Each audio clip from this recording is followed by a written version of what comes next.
নমস্কাৰ এই মুহূৰ্তত আহি পৰিছে কেইবাটাও গুৰুত্বপূৰ্ণ খবৰ আৰু এনে ধৰণৰ খবৰসমূহ নিতৌ চাবৰ কাৰণে চেনেলটো সাবস্ক্ৰাইব কৰি ভিডিঅ'টোত এটা লাইক কৰি দিব। এই মুহূৰ্তত জনাইছো এটা ব্ৰেকিং নিউজ। মুছলমান যুৱতীৰ সৈতে হিন্দু যুৱকৰ অপকৰ্মৰ অভিযোগ। শৃংখল চৰিহাৰ বিৰুদ্ধে এবাৰ গৰজি উঠিল সংখ্যালঘু সংগ্ৰাম পৰিষদৰ নেতা মুছাব্বিৰ আলী আহমেদ। মুছাব্বিৰ আলী আহমেদে কৈছে ধৰ্ষণকাৰীৰ কোনো ধৰ্ম নাই। ধৰ্ষণকাৰী হিন্দু হ'ব পাৰে, মুছলমানো হ'ব পাৰে, কিন্তু অসমত হিন্দু ধৰ্ষণকাৰীক কিছুমানে সমৰ্থন কৰে আৰু মুছলমানৰ ধৰ্ষণকাৰীৰ বিৰুদ্ধে সৰব হয় কিয়? ধুবুৰীত এজন হিন্দু শিক্ষকে মুছলমান ছাত্ৰীক ধৰ্ষণ কৰাৰ পাছত দল সংগঠনে তাৰ বিৰুদ্ধে প্ৰতিবাদ নকৰিলে, কিন্তু নগাঁও জিলাৰ ঢিঙত ধৰ্ষণ কাণ্ড হোৱাৰ পাছতেই হিন্দু মুছলমানৰ নামত ৰাজনীতি আৰম্ভ হ'ল সমগ্ৰ অসমত। ব্ৰিটিছৰ দৰে শাসন কৰিছে বিজেপি চৰকাৰে। ব্ৰিটিছৰ দিনত যিদৰে কৰ কাটল জাপি দিছিল, এতিয়াৰ চৰকাৰেও স্মাৰ্ট মিটাৰৰ একেধৰণে লুণ্ঠন চলাইছে।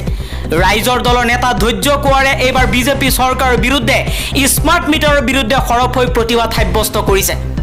ইফালে লুৰিণজ্যোতি গগৈয়ে কৈছে আদানীৰ স্বাৰ্থত, কমিছনৰ স্বাৰ্থত স্মাৰ্ট মিটাৰেৰে সাধাৰণ মানুহক লুণ্ঠন চলোৱা হৈছে।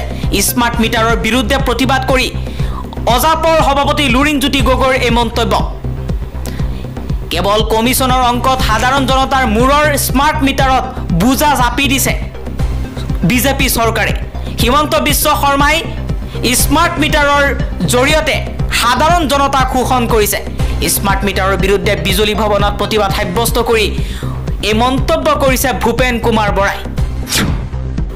উজনি অসমত কোনো মিয়া মুছলমানে কাম কৰিবলৈ যাব নালাগে, এইবাৰ পৰামৰ্শ দিছে, আহ্বান জনাইছে কংগ্ৰেছৰ নিলম্বিত বিধায়ক চেয়াৰমান আলী আহমেদে।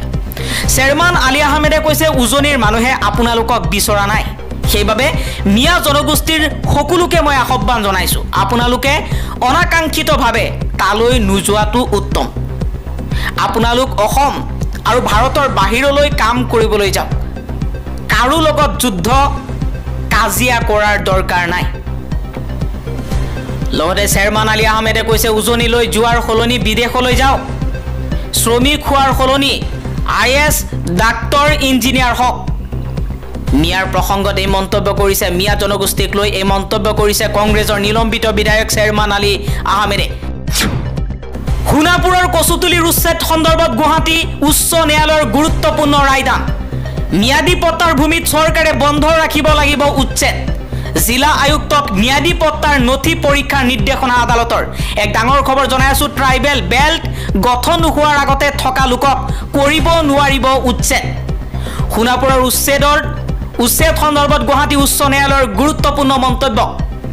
গুৱাহাটী হাইকোৰ্টে কৈছে ম্যাদী পট্টাৰ ভূমিত চৰকাৰে বন্ধ কৰি ৰাখিব লাগিব উচ্ছেদ। জিলা আয়ুক্তক ম্যাদী পট্টাৰ নথি পৰীক্ষাৰ বাবে গুৱাহাটী উচ্চ ন্যায়ালয়ে নিৰ্দেশনা জাৰি কৰিছে।